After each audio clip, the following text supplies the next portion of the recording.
Welcome to New Life Live with host and founder of New Life Ministries, Stephen Arterburn. New Life Live is dedicated to transforming lives one at a time, thanks to the giving hearts of you, our listeners. Our goal is to provide you with wisdom from God's Word to give you hope and help in life's hardest places. If you have a question you'd like to ask today, our phone lines are open. Call 1-800-229-3000. That number again is 1-800-229-3000. Now here's Steve. Hi there, welcome to New Life Live, right here on Labor Day. Oh my goodness. Now look, this is a great day to declare your new life. Things can happen in September that maybe won't happen in January. We're back in the swing of things. And when I say we, I'm talking about you listeners, and I'm talking about Chris Williams, and I'm talking about Alice Benton. Oh my goodness. Declare this a new beginning, no matter what it is you're doing. Hi guys, how are you? Good. How are you doing? I'm doing well. I've always considered this much more a New Year's transition than January 1st. I just think, you're coming out of summer, you're thinking one way, and then now you're in the thick of it all. And of course, my wife and I, we always celebrate our kids going back to school by going swimming or doing something really fun together, showing how badly we miss them. Anyway, it's a great day for new stuff. Yeah. You were going to say something, Alice? I like the restart idea, because as we parents perhaps have a little space away from our children and they're back in school, we have more mental capacity to self-evaluate and to consider what needs a refresh in our lives. Yeah. Well, it's a day to honor hardworking people. And Thomas Jefferson said, I'm a great believer in luck. And I find the harder I work, the more luck I have. Now, that's really pretty true. And I believe that. Anonymous wrote this, Dr. Anonymous, right out of Pittsburgh, said, "The man who rolls up his shirt sleeves is rarely in danger of losing his shirt." Well, there you go. That's great. No wonder he lives there in Pittsburgh. And Steve, it reminds me, I've been reading back through, you actually in a previous show had quoted from Ecclesiastes, and I've been rereading that lately, and I find that we have this great wisdom out of there. And, Solomon says, after all of my observations, like he kind of sits back maybe in his older age and says, hey, I'm looking at the human condition. And he says, it's of worth to enjoy your work. He says, if there's a lot of meaninglessness in the world, but it's important that you enjoy your work. And I actually, ironically, find, especially for myself, the more I honor rest, the more I enjoy my work. Yeah. So Labor Day, I want us to consider that. It is a day off for most of us, maybe not all of us, but if we can respect that rest helps us find enjoyment in our work. And we're created for joy, and we're created to enjoy. In the midst of the toil, it's important that we find something meaningful and enjoyable about what we do. Yeah. Well, one more quote about Labor Day. Doug Larson said if all the cars in the United States were placed end to end, it would probably be Labor Day weekend. So there are things, 1 Thessalonians 3:10, look at that one. If a man will not work, he shall not eat. We honor the folks who go to work every day or open up the computer and work from home. It's a great honor to work. And we're so grateful to be in a country where we can actually choose the work we're going to do. Not true in many places. 1-800-229-3000 if you would like to join us on this program. In just a few minutes, we're going to be talking with Kirk Cameron about the new movie, Life Mark. It's about adoption. It took me about 15 minutes into it before I was tearing up. And being the father, being an adoptive dad of a 31-year-old amazing human being, Madeline, who just blows me away. I mean, she's just so fantastic. This is a movie everybody will love. You'll have to cry 2 or 3 times to get through the thing. We'll be back right after this. It had become very apparent that some of the things I was involved with were taking over my life. In today's world, men are barraged with inappropriate content and images all day, every day. Some say that certain behaviors are just no big deal. It's just part of being a guy. But it's simply not true. It's a battleground for every man, and the opportunities to fail are everywhere. New Life's Every Man's Battle Workshop can help. After 7 years, he just one weekend, a completely changed man. For over 20 years, New Life Ministries has been helping men regain their integrity and purity through their one-of-a-kind Every Man's Battle Workshop. He said, I think this is something that every man should go to. Married, dating, it was definitely life-changing. Now the workshop is coming to Dallas September 9th to the 11th. Don't wait for him to call. To find out more, call 1-800-NEW-LIFE or go to newlife.com. I just can't say enough of what New Life has done for our marriage. 1-800-NEWLIFE.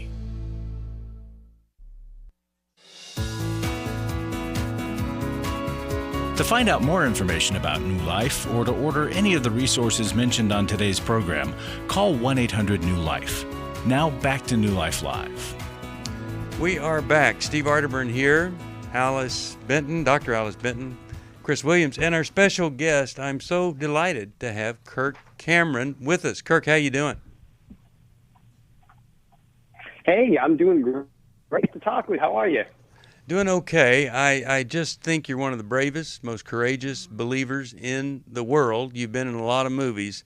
But, Kirk, this is really an amazing, amazing movie. And I'm telling you, you know stuff. You're an amazing actor. I don't think, I didn't think this was Kirk Cameron in this movie. I just thought you were this amazing dad. When you think about it, what was it in doing that movie that moved you the most?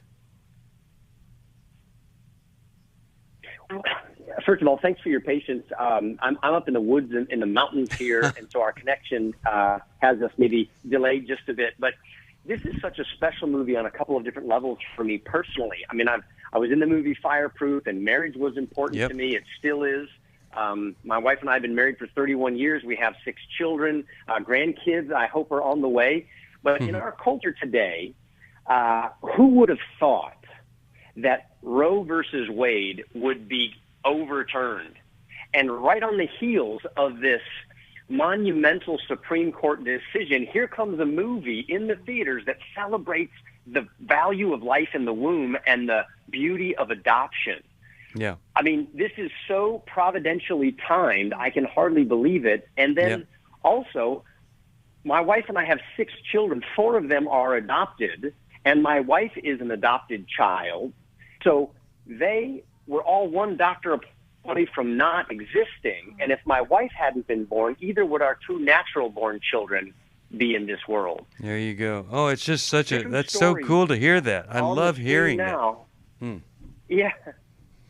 This true story that is coming to life on the screen is it's a movie about the agonizing choice of a young lady in a difficult spot, about the joy of a couple starting a new family, and the journey of a young man wanting to discover the beginnings of his. And it'll make you laugh. It'll make you cry. It's got heart and humor, lots of action. It's just a wonderful movie. I'm so excited it's coming out. Well, Kirk, I am an adoptive father of a 31-year-old incredible. I mean, Madeline is just one of the greatest people I've ever known, and I'm so thankful. And, of course, I paid for an abortion, and her birth parents didn't have an abortion, and I'm so thankful God gave back to me the very thing I destroyed, and I'm so grateful for adoption, and that's such a great part of this movie. I got to tell you, it was 15 minutes in, and the birth mother calls up the potential adoptive mom and asks her a question about how she baits her hook in fishing. And I just lost it because she had put on the thing that she loved fishing, and that adoptive mother wanted to be sure these folks were the real deal. And I went through that with with with our birth parents of Madeline, and it just meant so much to me. It's such an incredible thing when those parents, the birth parents, want to be sure their baby's in the right place. And all of the movie is such a redemptive story.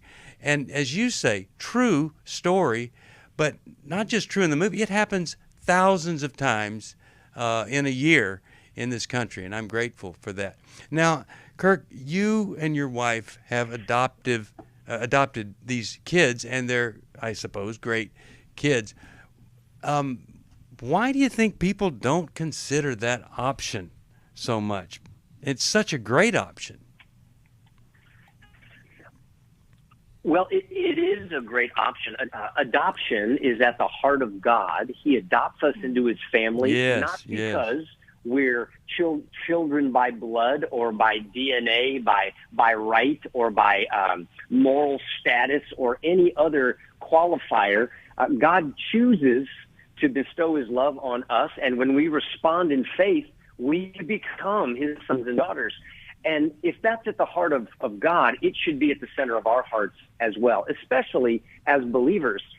I've learned that many women who are facing an unplanned pregnancy would rather abort their child than place their child for adoption because they think that adoption is morally worse.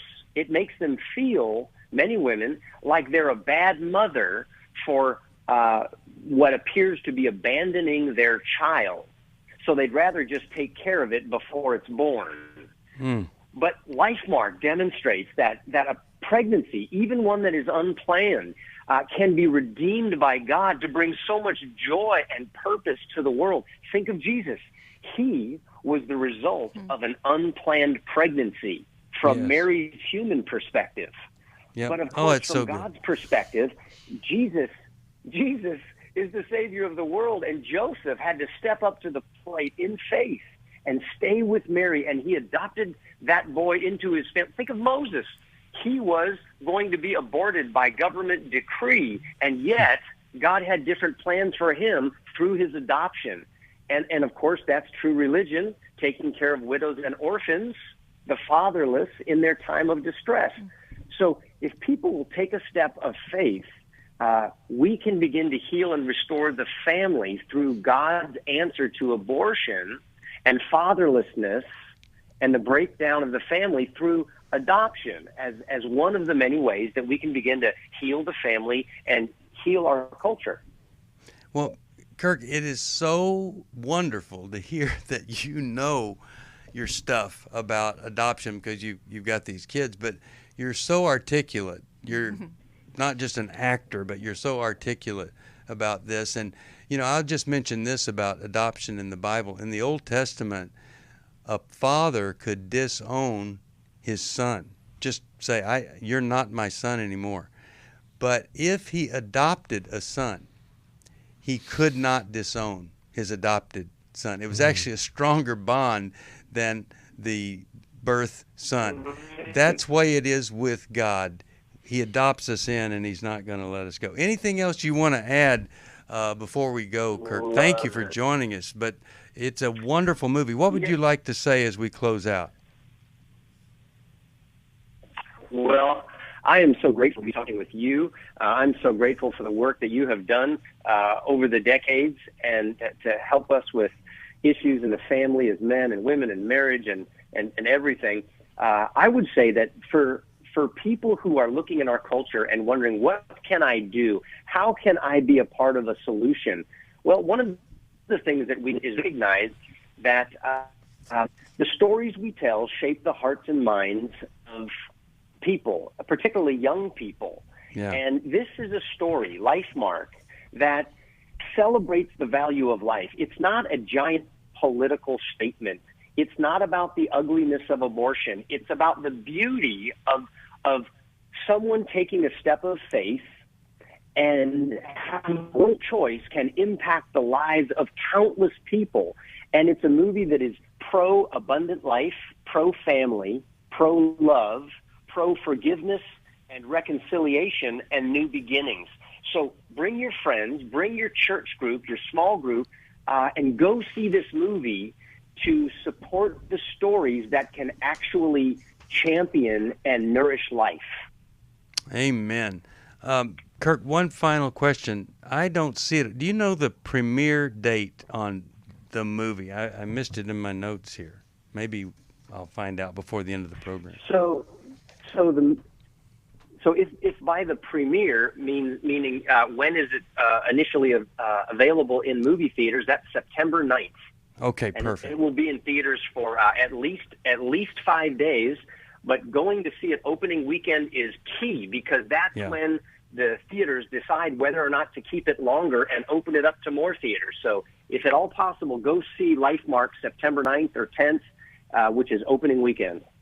Well, I just want you to know, I have often said about some movie, or a Christian movie especially, the message is really good. You just have to overlook the crummy acting in there. And that is not true about this movie. Right. It is not your typical And I've been Christian. in some of those movies. No, that's hilarious. No, but you will not be disappointed. And thank you, Kirk, for joining us. God bless you, your wife, your kids. We just pray that God continues to give you that spirit of courage. You are a great, great man, and I'm so proud to have you on the program. Thank you for being with us. Oh, brother, you're so kind and gracious to me. I feel like I'm the C student talking to the A student when it comes to faithfulness. And so thank you very much, and God bless you, brother.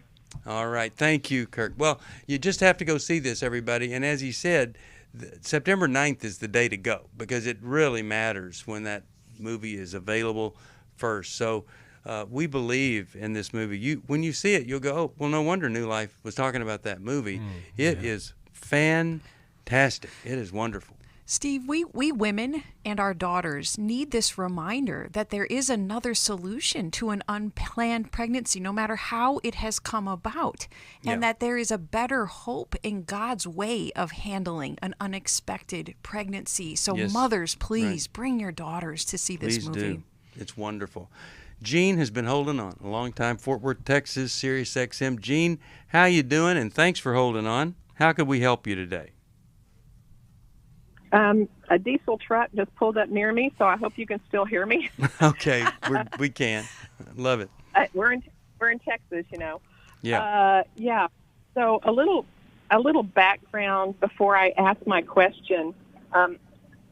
There's a Harley going by me too. My husband had a stroke in 2013, and he is completely functional. No one could even tell that he has the issue, only me. We were married 30 years at the time. What happened is it changed his personality totally. So he was able to work 5 more years, and then he was kind of let go out of a 40-year engineering career. So my problem is I never know who I'll wake up to. He can be very kind and loving, or then he can turn and kind of be belligerent and very almost racist, politically angry. It can switch either way. And you didn't see this before the stroke, is that right? It wasn't there before the stroke. Okay. And Gene, is he aware of the change in himself? That's a very good question, and no, I don't believe so. Not at all. So when he is belligerent, how do you respond to that? Well, that's the reason I'm calling in. There's many times, as a Christian, I find myself always saying, "Forgive him," because he knows not what he's doing, which is the truth, I believe. There's times lately that he's crossed boundaries, and that's another reason I'm calling in.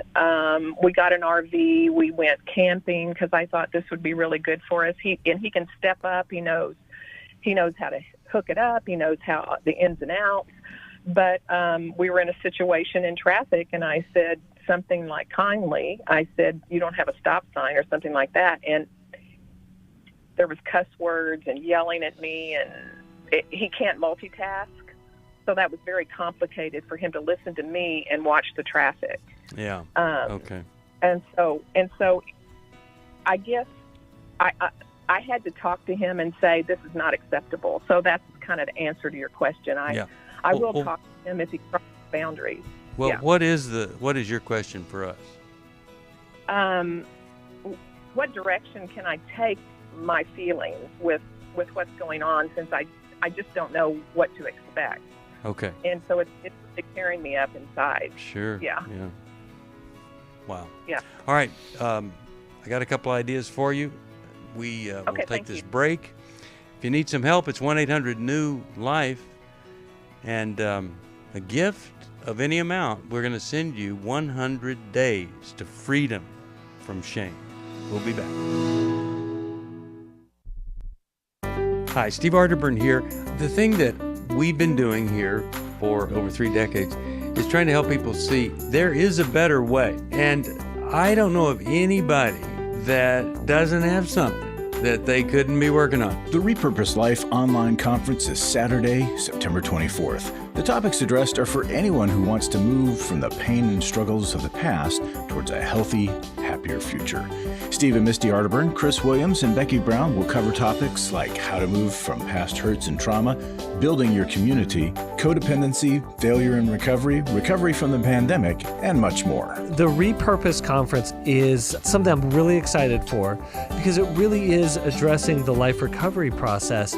But again, we all need recovery. To register or to find out more about the Repurposed Life online conference, call 1-800-639-5433 or liferecoverygroups.com.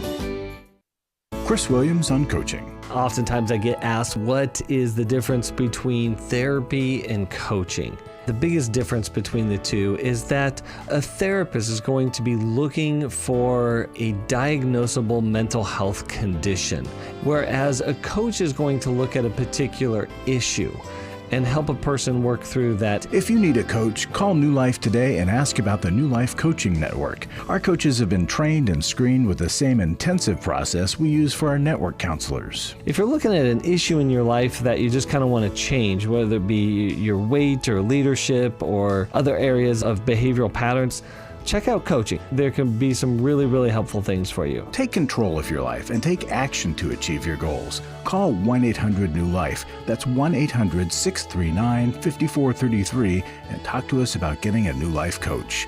1-800-NEW-LIFE.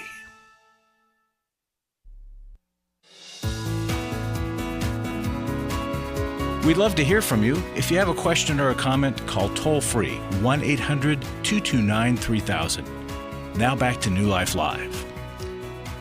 We're back, and we are talking with Gene. Gene, did you say that the stroke happened in 2013? That's correct. Okay. So you've been living this for quite some time. Have you ever, or has he ever gotten any kind of help that would make these symptoms better? He will not go to a doctor. He has diabetes, which he had been diagnosed not long before the stroke happened. So the only reason he goes is to renew his medicine for diabetes. He just refuses to. And all the typical things that a wife would ask, in situations like this, just not too long ago, he told me his mother died 5 years ago. He doesn't need another mother, and it's pretty hard. Gene, can I interrupt really quickly? Let me jump in. Was it type 1 or type 1 or type 2? I get them mixed up. He doesn't give himself shots, so it's the better one of the two. But was he born with it? No. Okay, that's helpful. That's very helpful. Okay. So what do you think, Chris? What's the best you have for her? I think the stroke has an effect, but I think that your husband has been carrying around unresolved issues in his own life, anger problems, before the stroke. I think the stroke probably accentuated that, made it worse. But what he is not doing, because it's too easy to scapegoat his behavior on the stroke. And again, I don't want to dismiss that, but I also want to say, hey, listen, even if that's the cause, he has a responsibility to manage it and to do everything he can to manage it, which comes back to you need safety in the relationship, because every relationship based on intimacy starts with safety. And so the mothering approach might be different. You're not going to mother him, but what you're going to say as a grown woman is that, just as you said, this behavior is not okay. This is what I'm observing.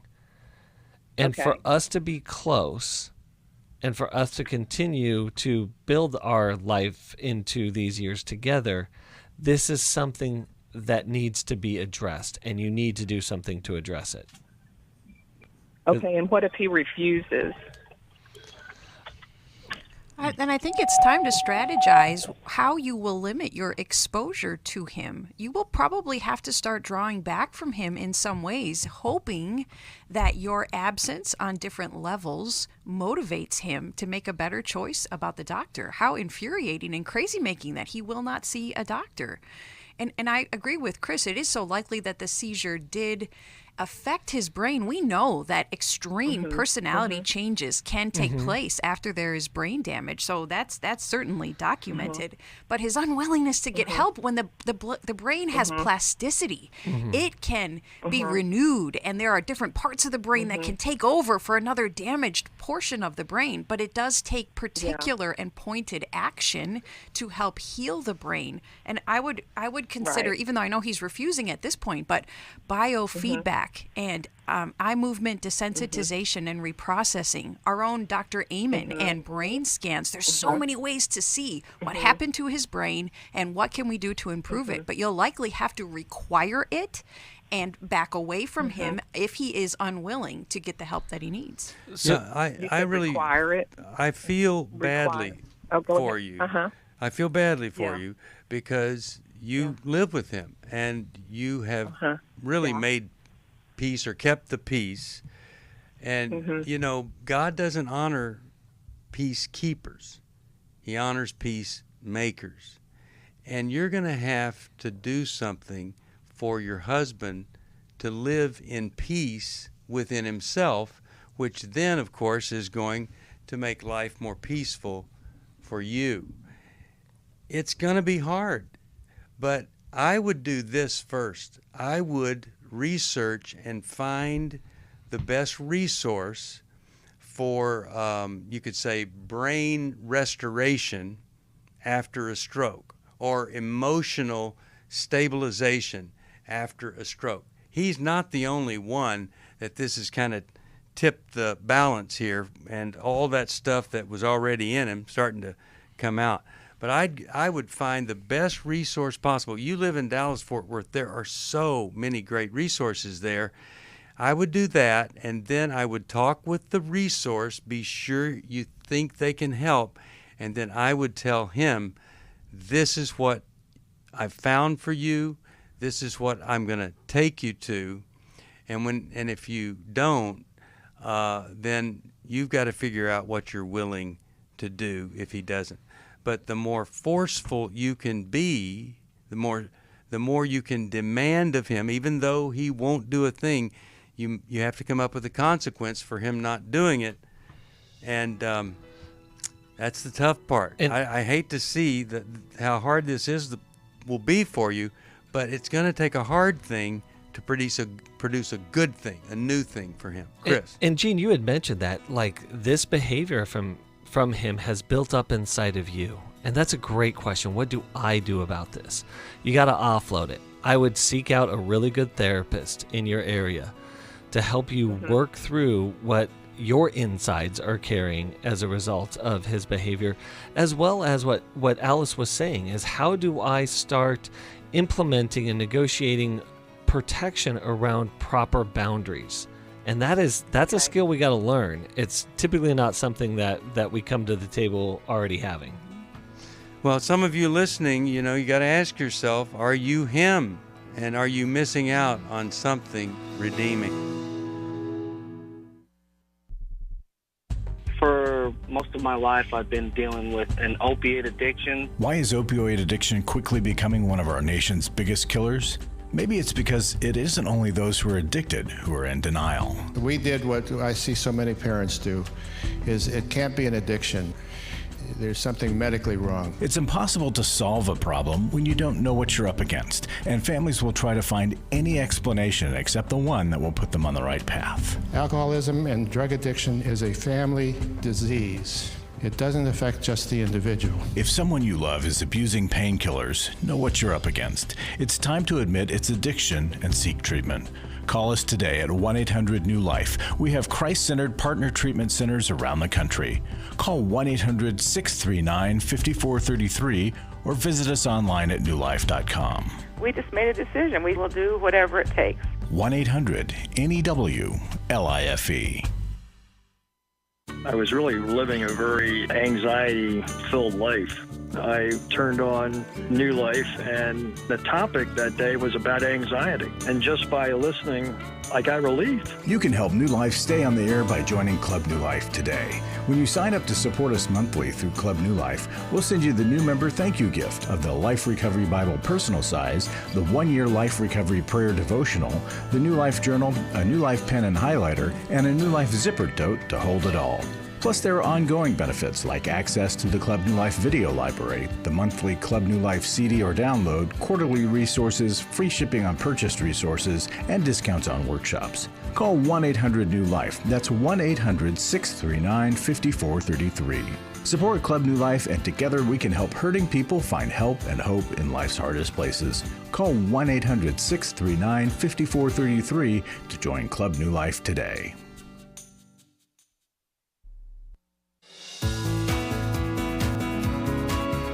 We're glad you joined us for New Life Live. To be a part of the program, call 1-800-229-3000. Now back to New Life Live. We're back. Steve Arterburn here.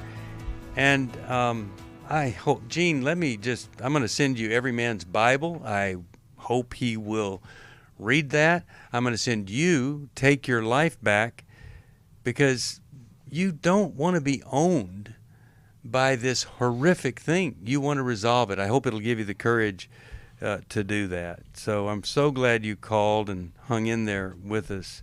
It's not easy. Oh my goodness. Life is hard. And a lot of folks are miserable because they don't expect it to be difficult. But it's going to be difficult. We have to do whatever we need to do to make it better. Larry Sonnenberg is in the studio. What do you have for us today, Larry? Steve, Every Man's Battle's coming up this weekend. Yes. And it is such an amazing workshop. I have a testimony from a man who went to Zoom workshop Every Man's Battle last year. What did that man say, Larry? Tell us. He said, I can't believe how much more I got out of the workshop a second time. I signed up online for a Zoom session under the assumption that it was better than nothing. And while I still think that to be true, I also can't help but emphasize the power I had experienced from being in person this time around. I was still able to retain the information like Zoom. However, the emotional impact was far more profound. I thank God I came back to experience this, because of the time and effort I dedicated through the weekend helped me dig deeper into fighting battle. With regards to my group and group facilitator, this was arguably my favorite part of the experience. I felt as though my group clicked almost instantly. My group was able to bond, process, and communicate, and at the same time laugh. While our facilitator was able to keep discussions productive and professional, I couldn't be more grateful. That's awesome. That's why we do what we do. I love that. And guys, you may have never gone before, come to this workshop. If you've gone to Zoom and you want to experience it again, come. If you want to come and be in our alumni group, it's called Brothers in the Battle, you're welcome to do that. Call our call center and they'll tell you how to go about it. But you will be in a process group with other guys, other alumni, all together with one of our counselors. So. And the thing that I see coming out of this is you leave without shame. Mm-hmm. You leave with a plan to be a man of integrity and the support and the tools you've never had before. It's almost like it's fortunate you have a problem that you get to go to this and discover what it's like to be a godly man with other godly men. And if you want to come this weekend, September 9th, right there, Dallas, Texas, call us right now, 1-800-NEW-LIFE. Please call us. Anything else, Larry? Just thank you for those who have been giving to New Life and those who will give. I hope I'm talking to you that have never made a gift before and you want to pick up the phone and call or drop something in the mail to us. It'll be greatly appreciated, used, it'll be stewarded well, and it will help people who need help, who are hurting. Yeah, and no pressure to give, but if you are driving and you're not giving, be extra careful in traffic. No, I'm just kidding. That we love, it doesn't, don't give if you're not happy about giving. Because if you're not cheerful and happy about it, then it really isn't what God wants, but a cheerful giver. Oh my goodness, what a great thing. But I will say, I was a listener who needed to feel a nudge and a guilt that I was receiving invaluable information and help for free as a listener, and I hadn't given for quite some time. So I nudge you folks that have felt that as well. Well, I'm glad that you found your way on the air, and then that you supported it also. I'm glad somebody else guilted people into giving, so thank you, Alice. Surely it wasn't me. You're the one that guilted me into giving, Larry. And I forgive you. Okay, thank you. All right, 1-800-NEW-LIFE, if you could help us. Let's go to Joanne, Los Angeles, and we'll go to Oscar after this. Hey, Joanne, how can we help today? Listen on the app there. Hi. So my question has to do with moving past trauma that happened within church leadership so that I can go back to ministry, because whenever I'm in that similar setting, I kind of panic. So to give context, 3 years ago, I was on a church board, and the rule was we discuss things freely on the board, but once something was voted on, we present a united front regardless of personal opinion, and I agreed with this rule. Now, I didn't always vote as the pastor did, and I would state my stance, my reasoning, and he would always dismiss or minimize my concerns. He would say stuff like, oh, you just think that because of your upbringing or cultural background or experience, and it always made it seem like I came to that conclusion because I had a tainted paradigm. Yeah, right. And so fast forward, I strongly oppose one of his plans, and the church is divided on this issue. And he pretty much scolds the church board and says that, you're so broken and you're so dysfunctional, and insinuates that individuals within the board have been talking to people outside of it. And so he ends this meeting, and it asks to be put on the agenda for the next board meeting to respond to his statements. And he says, I don't have that authority. And so I was like, well, I surrendered my voice to the board so that I could speak within the board, surrender my voice as an individual so I could speak within the board.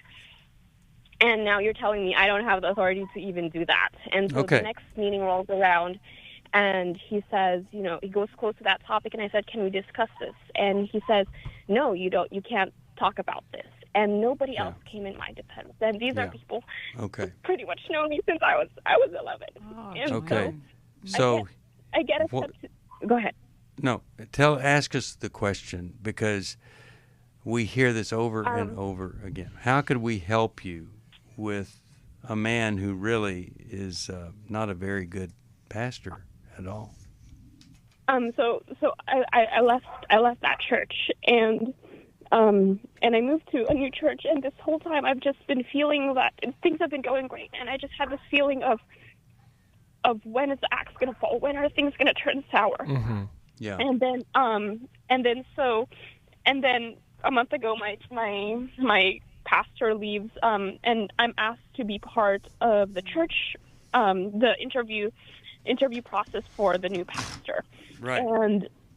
And so this is the first time in 3 years I've said anything remotely close to leadership.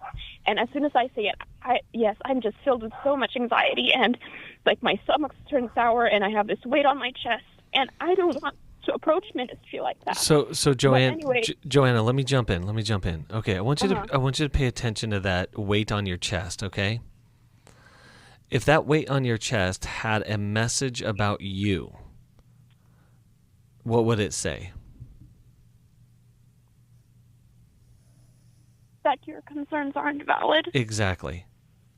That you don't matter. Because you brought up an opinion, you brought up a conviction, and your own identity was used against you. That's gaslighting at its worst form. Because your opinion has nothing to do with your background, your gender. It's just the conviction that you hold within you. And so when we use identities against us, that is a form of abuse. And so it makes sense that now it's not safe to be you anymore. It's not safe to be your gender. It's not safe to be your background. It's not safe to have your story and your experiences in life, because at any given point in time that could be used against you. That's a traumatic experience. So it's really, really important that you're able to get into a space and start working through that. Because your body cannot differentiate one church from another or one leader from another. All it's saying is that this is a dangerous place to be, and you can't speak up because your own identity is going to be used against you. And let me say this. You have to grieve what was done to you. Mm-hmm. And if you don't grieve that, you're going to continue to carry it around, and it's going to continue to make you anxious and continue to believe the worst about people. But God's given us this grieving process where we can let go of things. So that's the first thing I would say. The second thing is that no person who is in ministry that's ignoring people or shaming people is doing what Jesus would do. Jesus noticed women. Jesus noticed sinful women, and he noticed women of honor. He ministered with women. And so this pastor is not representing the person that he's preaching about. And I just want you to know this. It's easy to start to believe this is the way all churches are, this is the way all ministers are. It's just not true. Now, I'm going to send you Toxic Faith, because it's got 21 rules of toxic faith churches and the roles that people play. You'll see that you have the most honored role, the role of outcast. And it's painful to be that, but you'd rather be that than follow something that doesn't represent Jesus. Well, I have some more to say about this right after this. Joanne, I'm so glad you called, and I hope and pray that there's restoration for you ahead. I hope you'll join us in our Repurposed Life Conference, because we're going to be talking about these very things. When hurt derails us, we'll be back after this. My husband was involved with pornography addiction. He was unfaithful. I called the wedding off. He stepped out on the marriage and ended up having a child. The Restore Workshop is designed for a woman dealing with a man's sexual addiction issues. My husband is a recovering sex addict. There were strip clubs, other ladies. If you've been affected by betrayal, an emotional or physical affair, or pornography, the Restore Workshop will equip you with support and tools to help you through. Restore has empowered me and has given me the tools to work through my anger, work through my pain, work through my confusion, and help me realize that I am worthy. Being here and being surrounded by people who get it has given me my power back. The Restore Workshop is coming to Washington, D.C. November 11th through the 13th. To register or to find out more, call 1-800-NEW-LIFE or online at newlife.com. Thank you, Restore. You have changed my life forever. Hi, this is Steve Arterburn, and for 30 years, New Life has been the most trusted name in Christian counseling. Your ministry has saved my life. If you struggle with emotional hurt, family or marriage problems, the pit of depression, or the pain of addictions, we can help. I'm down 100 pounds now from what I was. You guys are awesome. You are a blessing to America. Our treatment programs provide clinically appropriate solutions from licensed professionals, all in a biblical framework. I have had problems with alcohol. I think God has ordained this place to be His. You don't have to be a prisoner of your pain. Help is available at 1-800-NEW-LIFE. She tells me that I'm a new man, and I feel like a new man. It worked for me, and it can work for them too. This time it is different. If you're ready to take the first step toward genuine spiritual and emotional healing, please call us today at 1-800-NEW-LIFE. God can open the door to a better tomorrow right now. Call 1-800-NEW-LIFE. That's 1-800-639-5433.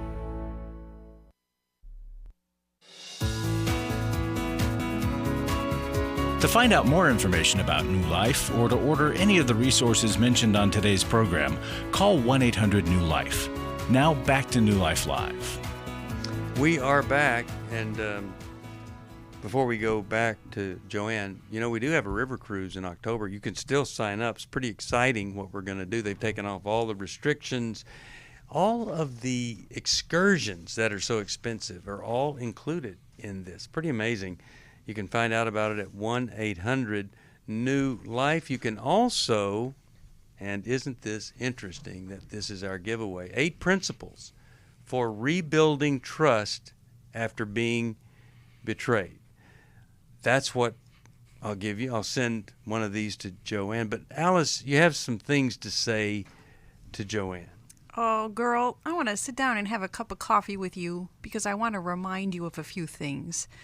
Courage is one of the rarest of human characteristics, and you've got it in spades. Mm-hmm. Did you know that about yourself? You needed to be reminded. Oh, I'm so glad I'm the one to be able to do it with you.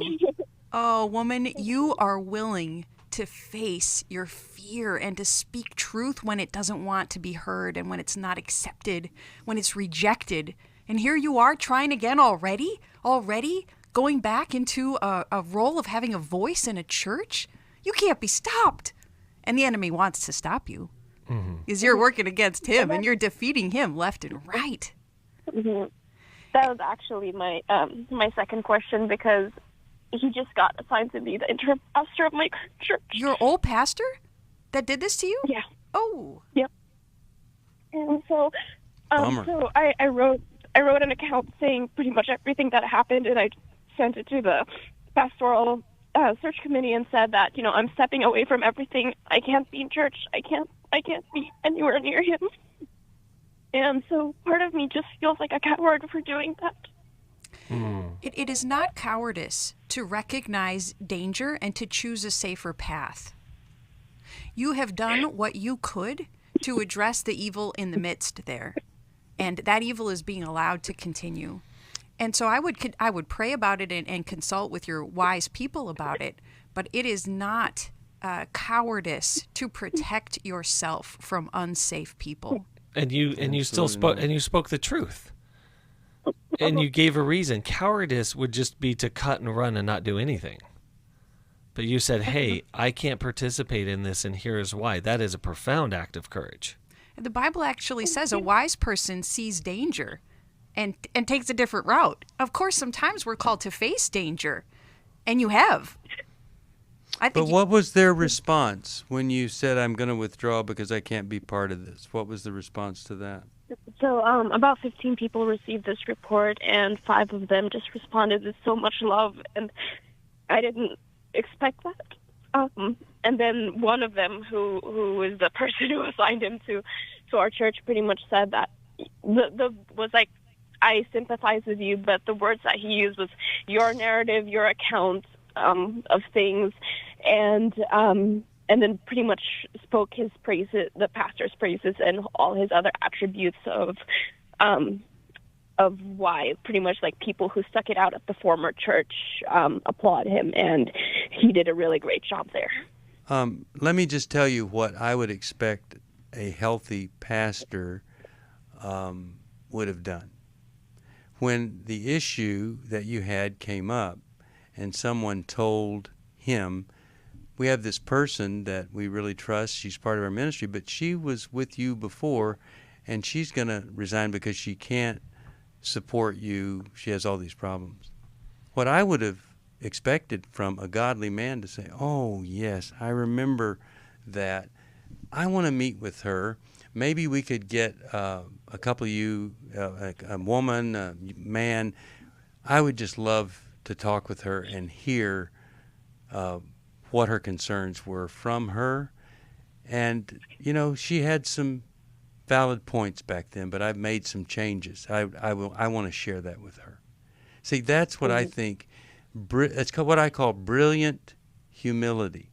It's brilliant because it's a strategy that never, ever fails.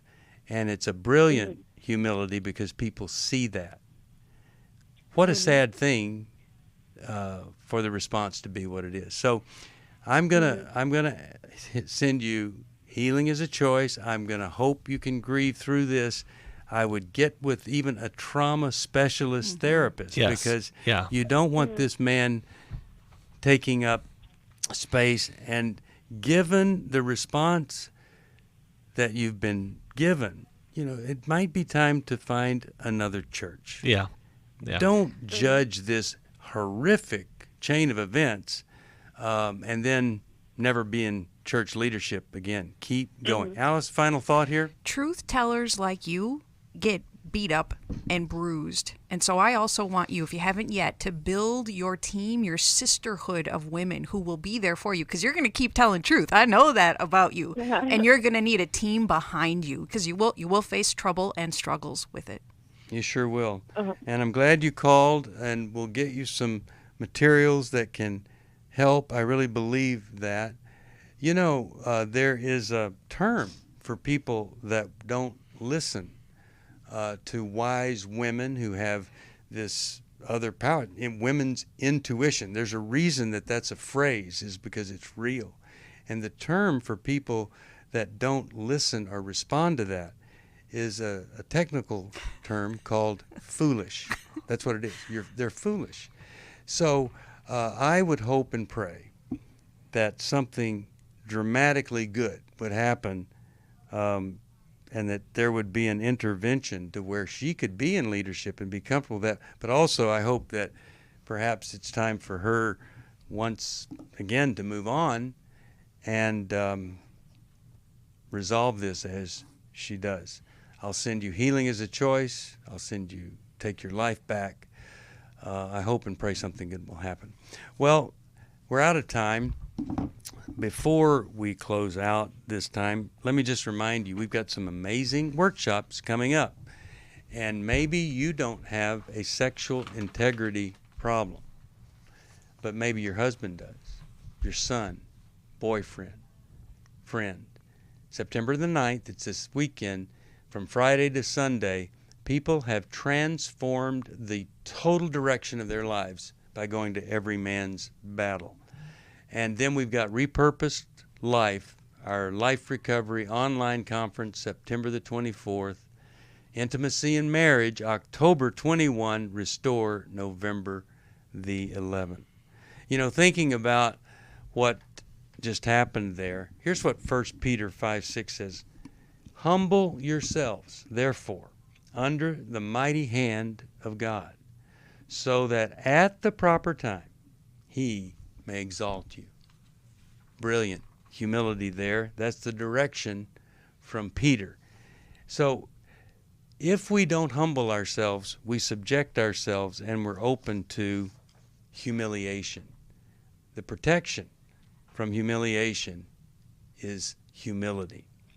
Also want to remind you about the Rhine River Cruise, October 6th through the 13th. Pretty amazing thing coming up. And then Lumina, November 3rd and 4th, Museum of the Bible. It's our new event. We created this event. It's a partnership with them. Nicole C. Mullen, Lauren Green McAfee, and Jen Wilkin. Great Bible teaching, great inspiration, and inspiring women to come and make a difference in your community with God's Word. The theme is Where Women Rise, and we want that to happen for you. In the meantime, if you need any help, 1-800-NEW-LIFE is the number. 1-800-NEW-LIFE. Don't forget, Life Recovery Today. We have a brand new, go to liferecoverytoday.net. That's where we are. New program every week. Thank you, Alice and Chris, and all of you who listen and support. God bless you. We hope this program has helped you by giving you insights for handling the challenges you face in your life. We want you to know that we're here for you, but you also need to know that New Life Live is a listener-supported ministry.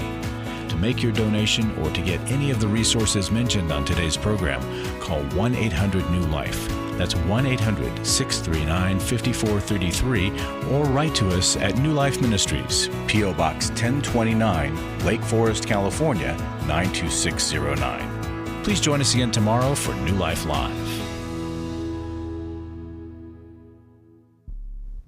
Hi, thank you for watching New Life Live. You know, New Life Live is a Christian counseling program where we deal with the hard questions about life, relationships, kids, free choice, freedom of will, whatever. It's all right there on New Life Live every day, every weekday, 1 p.m. Eastern, 10 a.m. Pacific. If you want to call into the live broadcast, you can find the schedule on newlife.com or click the social media link right below. You can see every episode of New Life Live on the New Life YouTube channel. Watch it with a friend, watch it later. Be sure to subscribe and hit that bell so you'll never miss another episode. So if you want to listen on the go, download the app. The link is right below. And I hope if you need some information, if you want to get some help, you'll call us at 1-800-NEW-LIFE. And I'll see you next time.